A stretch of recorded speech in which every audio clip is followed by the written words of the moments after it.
SHO टटो बागो अनवर लिगारी न खपे अनवर लिगारी न खपे। अस्सलाम वालेकुम। All society for social support and protection बदी प्रेसिडेंट टीम इमरात पाकिस्तान आलमी तरह बरा इंसानी हकूक मरकजी media coordinator social media center Sindh CEO Ali Ghulam Khoso असांजे मेंबर साफ़ी सलमान खोसो ते पुलिस जेका कार्रवाई कई है बिना जवाज़ कई है उनके रिपोर्टिंग का रोकियो वियो है। असांजी डिमांड इहा है तो फिलफोर अनवर लिगारी SHO खे टंडो बागो तां हटायो वञे। जे न हटायो वियो तो असां हर सूरत में हींअर पंहिंजे सोशल मीडिया सेंटर सिंध ॾेढी शहर ते बीठा आहियूं।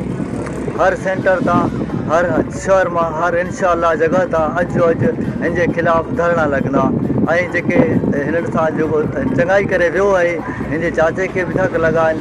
उहो अनवर लिगारी जेको SHO आहे उहो लतीफ़ मल्लाह खां पैसा वरिता या हुनजी भंगार वहे पियो, हिनखे फिलफोर हटायो वञे। असां अपील था करियूं, मुतालबो था करियूं SSP बदीन DIG धारेजो साहब हैदराबाद, IG सिंध जावेद आलिम ओडो साहब ऐं ॿिया जेके बि इदारा आहिनि इंसानी हक़नि जा इदारा आहिनि इसाक अहमद शेख चेयरमैन टीम इमरात पाकिस्तान ऐं ॿिया जेके बि इदारा आहिनि उन्हनि खे पुरतोड़ इहो मुतालबो था करियूं अनवर लिगारी खे फिलफोर बागो तां हटायो वञे।